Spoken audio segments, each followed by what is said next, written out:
would like to welcome everybody.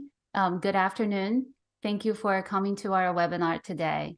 My name is Chi Wang, and my colleagues Jessica Martin and Pam Peacock will be presenting this webinar with me today. We will be sharing with you guys a suite of digital courses on lab safety today, as well as some additional lab safety resources offered by the American Chemical Society. Here's a little bit about myself. I am the Senior Product Marketing Manager for the online learning and training products at ACS Publications. If you travel to the ACS national meetings, you probably would see me running around at the ACS booth promoting our digital courses. So I would like to start our presentation with ACS's core values, and safety is one of them.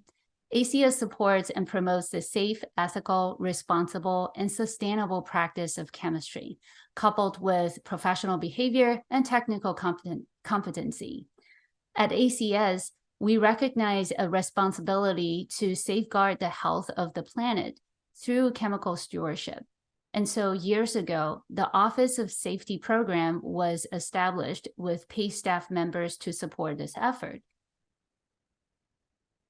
And we can't talk about ACS's role in chemical safety without mentioning two very important groups within the society. They are the ACS Committee on Chemical Safety and the Division of Chemical Health and Safety. They are both formed by ACS members. We want to acknowledge the volunteer work that these ACS members have done in elevating the importance of laboratory safety. And I will share some examples of their work. The mission of the CCS is to provide collaborative leadership and resources to advance chemical safety. Many of you may already be familiar with the guidance that the CCS has provided for incorporating safety education throughout the undergraduate and graduate programs. So these includes the booklets that are shown on the slide, Safety in Academic Chemistry Laboratories, guidelines for chemical laboratory safety in academic institutions, as well as this report, Creating Safety Cultures in Academic Institutions. These booklets are available in both print and digital formats. You can visit the CCS's website to understand, to learn more about the committee and also learn more about these wonderful reference materials. Next, the Division of the Chemical Health and Safety is a technical division of the ACS that includes about 1,700 members. Their mission is to provide authoritative technical resources and mentorship in chemical health and safety for everyone. And here are the examples of their work. For example, they have paid workshop targeted at multiple audiences within ACS. They give awards to recognize the efforts of institutions, companies, and individuals engaged in improving lab safety. They also host symposia, conferences where safety professionals can expand and share their knowledge. You can learn more about the division at their website as well. As you can see, we have a wonderful pool of experts who have come together to improve the overall lab safety education. And as the world's largest scientific society, ACS is working diligently to support this effort and striving to be the leading source of authoritative content. And an example of our effort is that ACS recently acquired this book, Laboratory Safety for Chemistry Students. It's written by Drs. Robert Hill and David Finster, and we are working to incorporate its lessons into all of our resources. A cornerstone of Hill and Finster's work is the RAMP framework, as you can see on the slide. It is designed to move us from a basic rules-based approach to risk-based approach, which requires students to have a more comprehensive understanding of lab safety based on 4 critical steps. And the 4 critical steps are recognizing hazards, assessing risks, minimizing risks, and preparing for emergencies. So thanks to the hard work of the CCS and CHES, the ramp framework now has been incorporated into the latest ACS guidelines for bachelor's degree programs. And by the way, to get a copy of the guidelines, you can go ahead and follow the QR code. So many of you may already be aware of the ACS guidelines. The 2023 version looks very different from the previous version. So the most prominent change is that the new guidelines now present the requirements for approval in 3 different categories. And they are critical requirements, normal expectations, and markers of excellence. Another significant change is that safety is now a standalone section, and it is stated as one of the normal expectations of chemistry programs that students learned ramp analysis, and their learning of ramp progresses in lockstep with their learning of chemistry. To help educators to work towards this new requirement, ACS is now offering several different resources, including the ones that I just shared. In fact, you may be familiar with some of the resources and already use them in your classroom. However, in our research, we came across many educators who are struggling to find the time to develop additional materials that they can use in the classroom. And sometimes they simply just have a hard time finding the space in their curriculum to implement new materials, not to mention all the other priorities that they already have on their plate. And so that leads to the next section of our discussion today. I will hand it over to Jessica, who will talk about the digital learning solutions offered by ACS Publications. My name is Jessica Martin, and I am a senior product manager with ACS Publications. I bring together multiple teams to construct digital learning solutions for students, including the courses that we will be discussing today. Now, as a result of the time pressures faced by educators mentioned by my colleague Chi, educators often find themselves struggling to take advantage of new resources to update their instruction. Institutions then end up with lab safety training that is really inconsistent from lab to lab and instructor to instructor. Lab safety is often tacked on to an already huge curriculum in a way that lacks engagement, and students end up just perceiving it as boring. For the same reason, lab safety instruction ends up stagnant throughout a student's education. Finally, we have found in multiple surveys conducted by ACS that people with chemistry degrees report that they realize very quickly in their first jobs that they did not actually learn what they really needed to learn about lab safety, specifically about hazard identification and risk assessment around their own experiments. Once they are independent, they discover too late that someone else was making important decisions for them the whole time. And now they realize that they don't necessarily have the skills or knowledge to handle this themselves. We are also hearing this from those responsible for hiring within industry. They say new hires often didn't learn what they needed to work safely, and they are now a bit of a menace to their employers. So this is where my team comes in. Within ACS, we had access to all of these great experts producing some great material, but in many cases, it was still too difficult for educators to take full advantage of this for their students.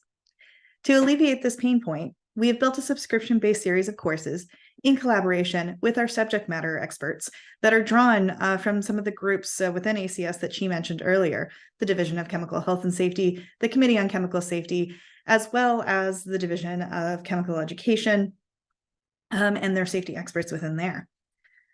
Now, with a spiral learning approach, the ACS Lab Safety digital courses progressively reinforce key concepts and help students connect safety topics to real-life lab scenarios. Students gain a deeper understanding of the subject matter and can apply their knowledge in practical settings. We start here at the bottom of the spiral on this slide here with ACS Essentials of Lab Safety for General Chemistry, where students are introduced to the basics from a ramp-based perspective. Then we use the ACS Essentials of Lab Safety for Organic Chemistry to move students up the spiral as we work to deepen learners' understanding of ramp while also focusing on the specifics of the hazards found in organic chemistry labs. Continuing up the spiral, we crafted ACS case studies for research lab safety to reinforce their learning of ramp in realistic lab research scenarios.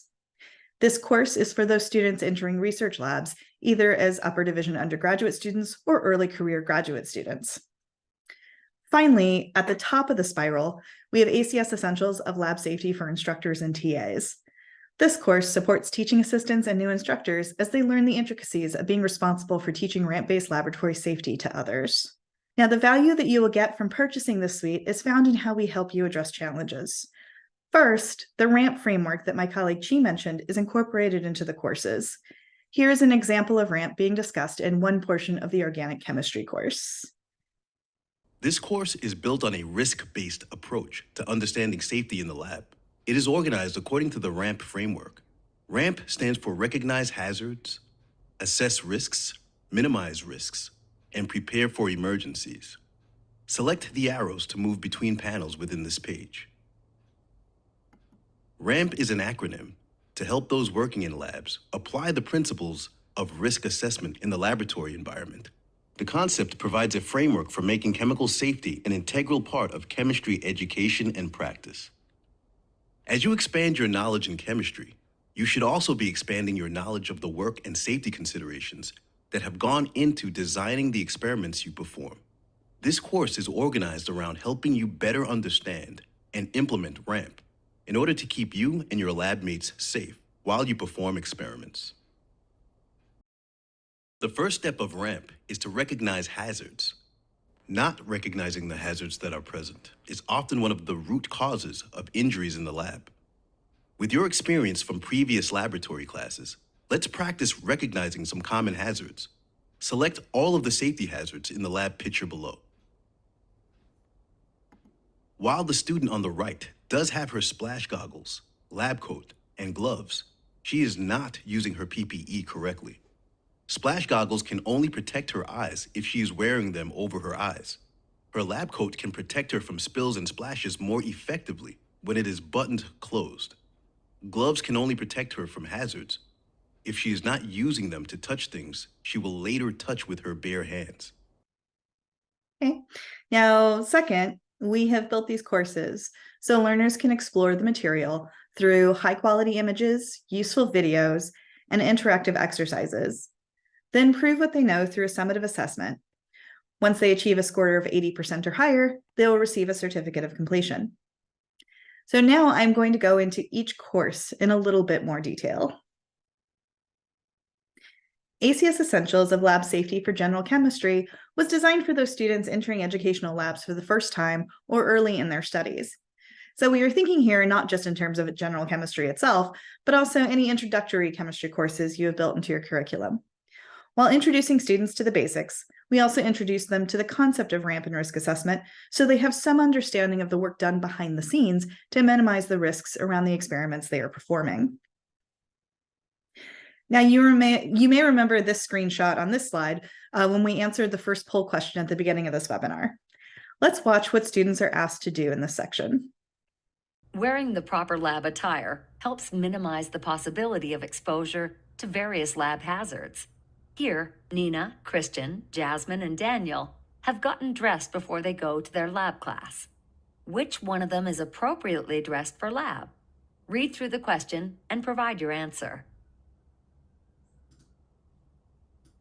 Well done. Nina is the one who's appropriately dressed for lab. Read through the feedback before moving ahead. As you just learned, the rules for lab attire exist to minimize the possibility that you will expose your skin to something hazardous or that your attire will introduce hazards when you are working in the lab. Let's consider Christian and Jasmine again and see what can be done to get them ready for lab. Select all the changes they should make to their attire to minimize the risks of hazards in lab. Wearing closed-toe shoes with socks can provide protection from accidental splashes and spills, as well as small shards of glass from broken glassware. Now, this was an example of an ungraded formative assessment question for the students. If they get the question wrong, they have one more opportunity to answer the question before the feedback is displayed.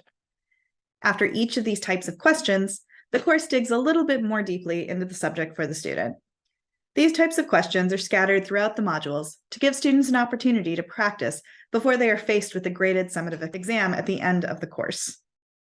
Now, in ACS Essentials of Lab Safety for Organic Chemistry was designed for those students going on to organic chemistry lab courses, whether they are majors or non-majors.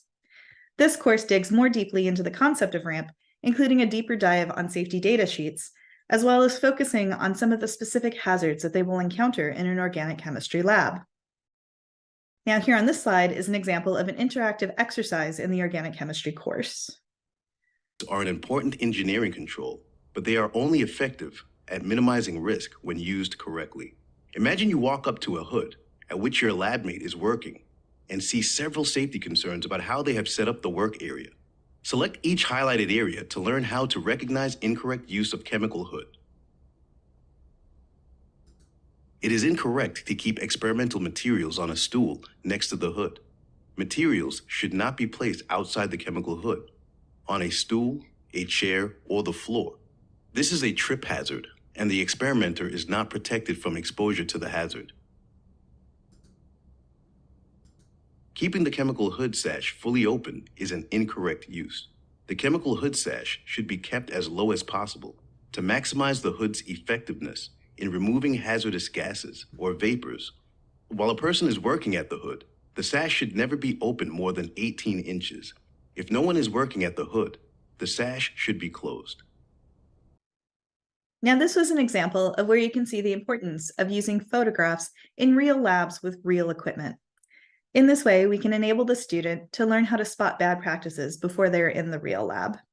Now, here on this slide is an example of some of the videos we've included in the course so that students can see the details of correct practices.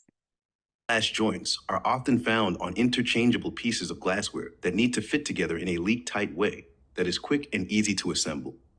Select each image to learn more. Select the play button to start the video. When the joint is assembled, the inner or male joint piece fits snugly into the outer or female joint piece. Sliding these together should not require force. When the joint is assembled, the inner or male joint piece fits snugly into the outer or female joint piece. Sliding these together should not require force. Now, you've seen an example here of how we've integrated the Able player into our courses, which is a video player that allows for a great deal of flexibility to support web accessibility. As you can see here, one of the controls allows the user to speed up or slow down the audio for the video. Now, we are currently working on updates to enable learner control of speed of the audio for the whole course. Previously, there was quite a bit of conflict between the amount of interactivity we built in and web accessibility features we made sure to include, and the ability for the learner to control the speed. However, recent upgrades to our authoring tool have allowed for us to introduce learner control of audio speed. We are working through the updates now and expect to be rolling out the updated courses towards the end of 2024. Now, the third course in our series, ACS Case Studies for Research Lab Safety, uses true-to-life incidents in research labs to help students understand the multiple junctures at which something can go wrong and how to respond appropriately at each point. This course is designed for those students who will be entering research labs, whether that be your advanced undergraduate students or your entering graduate students. They can also function as great conversation starters with your lab group, whether in educational or research labs. Now, here is a clip from our case studies course. Since Liang is scaling up his reaction, his setup requires a larger vessel than usual. He borrows a large volume round bottom flask from his lab mate's drawer. Let's pause here for a question.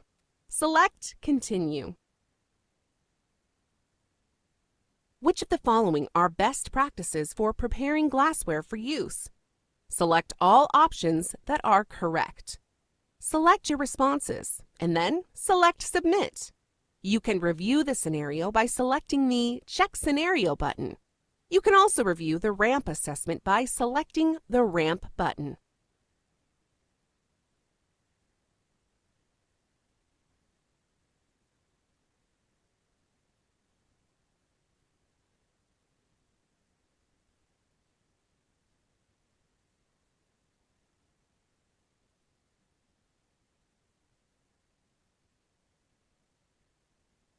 Not quite.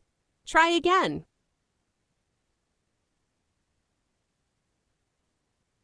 That's correct. Liang did the right thing by seeking out appropriately sized glassware for his scaled-up experiment. It is also important that he ensures that his chosen glassware has no cracks in it and that it is clean and thoroughly dry before he uses it.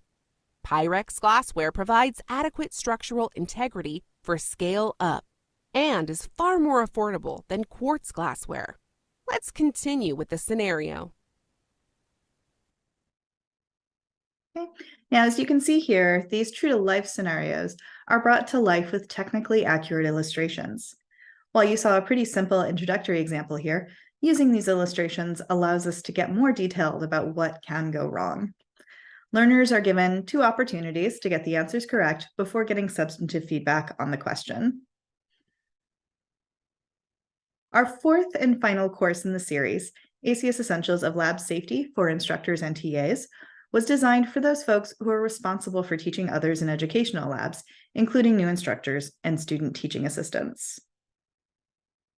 Now here is a small clip from the Instructors and TAs course. Being a laboratory instructor can be an exciting and rewarding experience in which you help develop your students' scientific understanding. Your role is to teach or reinforce the necessary chemistry background and ensure that your students are carrying out the authorized experiment.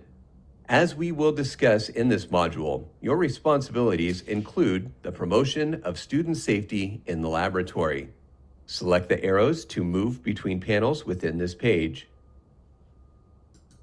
Play this video to learn more about your role as an instructor in ensuring effective and safe running of your labs.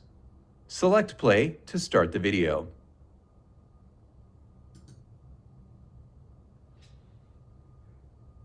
People form their first impressions about you as an instructor from the very beginning. Safety is all about habits. You want safety to be second nature. So you need to start forming those habits right from the start. It's really tough to break a habit once it's already started. So if we model safe behavior right from the beginning, everyone's on the same page, everyone knows what's expected of them.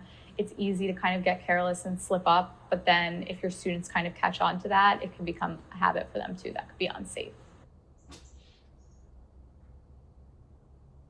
The safety behaviors I always make sure to model with my students is first and foremost about my dress, how I'm presenting myself. So always have a lab coat on, make sure I'm wearing gloves and goggles, especially when I'm handling chemicals. It can be really tempting to take that stuff off because labs are long, but the students have to do it the whole time they're in the lab. So I try and do that myself as well. I always make sure that I wear glasses, a lab coat, and a proper PPE, gloves as well, that my hair is tied up, that I'm not touching my face or my phone or anything that I would touch normally with my bare hands with gloved hands.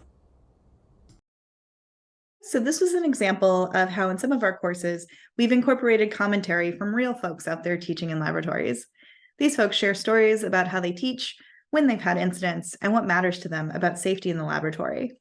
You saw TAs here from our Instructors and TAs course, but we also have stories from professors and students. So these courses are continuously updated to offer the best in web accessibility according to ADA specifications. We also deliver the content to our students in a way that protects their personally identifiable information. To learn more about accessibility and data security, check out these webinars. The first recorded webinar is a conversation with our web accessibility partner, Tech4All, about digital accessibility and educational materials for the sciences and includes details about our journey. So you can go ahead and use the QR code here in order to access the form to sign up and get access to that.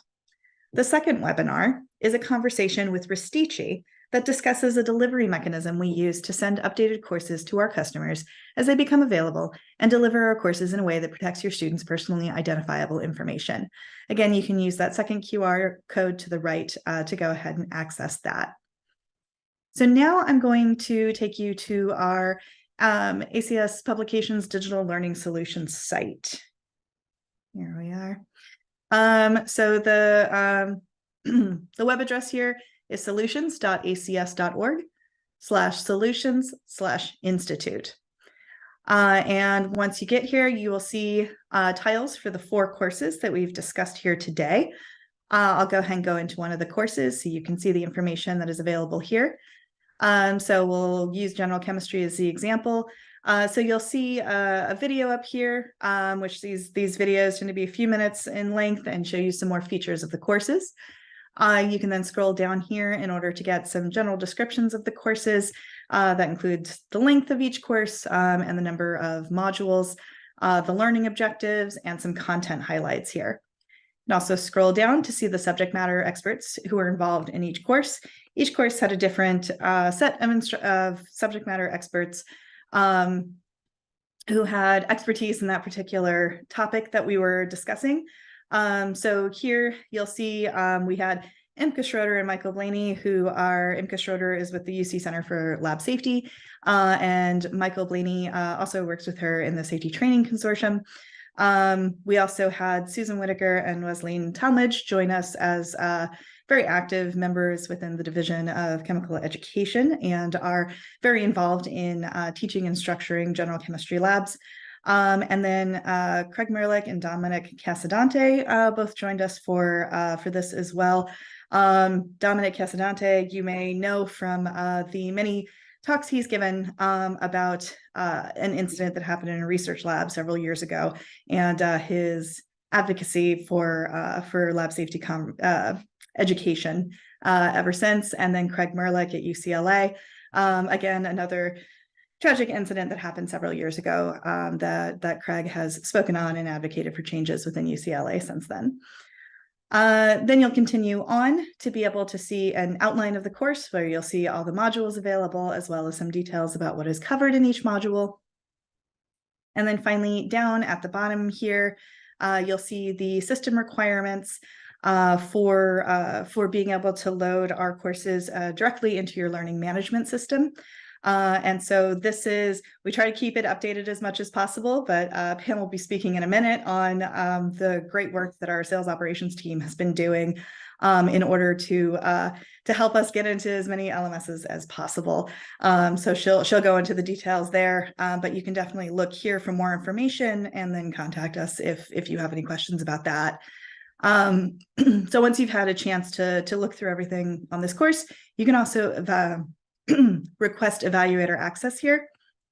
And so when you press this button, you'll see a form where we'll collect some information from you and then ask which of the courses that you're interested in. If you're interested in all of them, of course, you can click all of them and then go ahead and submit it. And that will be forwarded to one of our regional account managers who will be in touch in order to discuss your needs with you.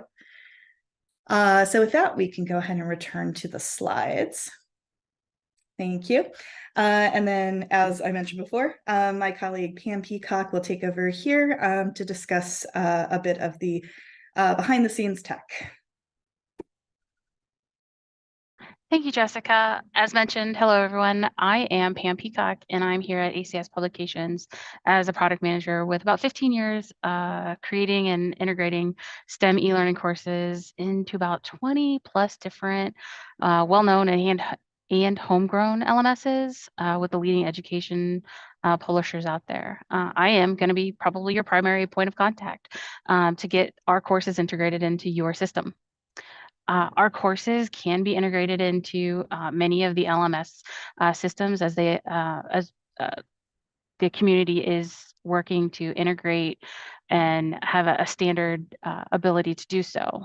We are currently working in many of the common, well-known LMSs out there, and we deliver these courses in several different file package types. So we can deliver into your course into the manner in which your IT team, your LMS admins would really like it. Each of the courses are about 90 to 20 minutes in length, and they're spread out over either 6 or 7 modules. And these modules can be taken all at once prior to students getting into the lab for the first time, or they can actually be assigned at different times throughout the term. It's all up to you and how you want to teach those courses. Integrating these courses into your LMS allows for ease in adding them as assignments. You can add them in multiple different ways, but it's allowing you that flexibility on how you want to teach the courses and how your students are best going to learn. Because of the way these have been built, they also have been built so that your progress is maintained. So if for some reason you need to leave during the first 30 minutes that you're taking a module and you need to come back to it, you're going to be able to pick up right where you left off. Because we do integrate these into into LMSs, we do know that not everybody has an LMS, so we do have options for you as well. We also have our own hosted LMS, and with just a little bit of back and forth, we have the ability to get you set up within that system, which is called Docebo. So we're happy to also do that. When you also ask for evaluator access, that'll be the system that we go ahead and put you in the first time, so you have the opportunity to go ahead and evaluate the courses. I want to talk a little bit about the additional values that the ACS Digital Learning Solutions brings.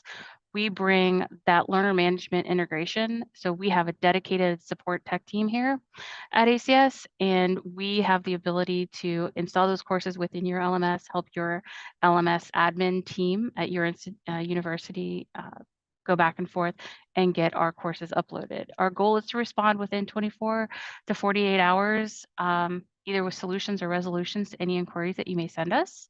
We're here to support the expert LMS admins on your team, and we're also here to assist those novice ones as well. We can help anybody as much or as little as they'd like. This is done primarily through emails. Send us an email and we go ahead and communicate back. We also have the ability to do walkthroughs. We can pull up with you in a web meeting, and we also have just a basic PDF that we can send you as well. Changes and updates that are made. Those are automatic updates. So if we've updated any course with new information or new accessibility, we make sure that we send those out in automatic updates. But we are mindful to make sure that we're not sending those updates during the middle of a school term. We also understand that universities also might change from one LMS to another LMS. We're also here to support those LMS admins and do those updates with you, working back and forth to make sure that the courses are integrated into your new system as well. Accessibility is big with us, and we want to make sure that it's accessible to all of our learners. We have we have a third-party vendor that helps us by filling out that VPAT. The VPAT stands for the Voluntary Product Accessibility template. And it is a document that a number of different councils have come together and administrations have come together on to create so that there is a standard way to measure that accessibility. We are happy to provide those documents. We have them for each of our courses upon request. Student privacy is also really big for us, and we want to make sure that any of the student data that we may be taking into our system is completely anonymized. That is one of the big security features that we have, is that we anonymize all of that data. We also make sure that we fill out an IT documentation that's called the HECVAT. That HECVAT is for Higher Education Community Vendor Assessment Toolkit. A lot of your IT teams request that we fill that out, and we're happy to send that along as well. And it's just to basically say that we follow all the standard security guidelines and that we are able to securely keep that data. Another system requirement that we have is that if you request, we do have the ability to completely delete out any user data that we are capturing. We really only capture user data on when the course was accessed, how long it was accessed, were we having any difficulties in questions. So if they're going through those formative and summative assessments, do they get stuck on any particular one? And maybe there's something we could be updating. But upon request as well, we're happy to delete any of that data and send you any documentation that you require on that. I am actually going to now send it back to my colleague Jessica, and she's going to talk a little bit more about our user feedback that she and her team have received. All right, thank you so much, Pam. So earlier this year, we received our first round of feedback from the field by way of educator interviews and learner surveys on 3 of these courses. And I would like to highlight some feedback here that we received from both those learners and the instructors. So with the students, when they were asked what they found to be most useful, many of them ended up mentioning the videos. And so as an example quote here, videos because they were very realistic and helpful for demonstrations. We also had a lot of students mention some of the basics that we know a lot of instructors out there are teaching. And of course, as you know, as instructors, a lot of times students need to hear things multiple times and in different ways in order to reinforce that knowledge. And so this is an example of an example quote here. I found that the knowledge about the hazard labels was most useful as I had not previously learned it. And now I feel more aware of the chemicals I am working with. So when we were asking faculty in interviews about what they considered to be the most useful, Dr. Tatabi at Presbyterian College shared with us, we are a small department and we chose to elevate our safety culture with the training that ACS offers. The modules are designed to encourage learning. The way that students are encouraged to think about safety before they leave their room for campus is a great way to develop a more rigorous culture of safety. And then also Dr. O'Connell at Boston College shared with us, the online course incorporates accountability measures, including a post-course test. Not only is the delivery method more modern in its approach, but the presentation of the content incorporates a philosophy that emphasizes a safety mindset. Rather than listing rules and requiring students to memorize them, it cultivates a safety culture in the lab environment. We have gained precious time in the laboratory early in the semester for experimental work now that we no longer have to show a safety video and administer an in-class safety test.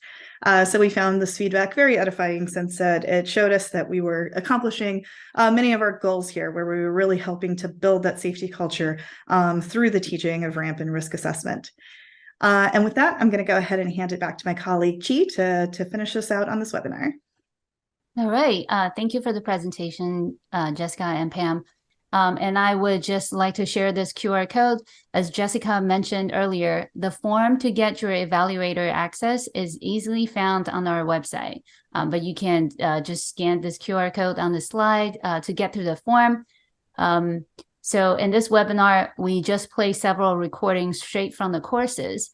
However, we invite you to try it yourself and explore the topics covered by these courses. We would love to keep the conversation going. If you have a question about LMS, you can send an email to institute@acs.org. If you have any questions about licensing and pricing, you can send the email to acspubsales@acs.org. Thank you, and have a good afternoon. Bye.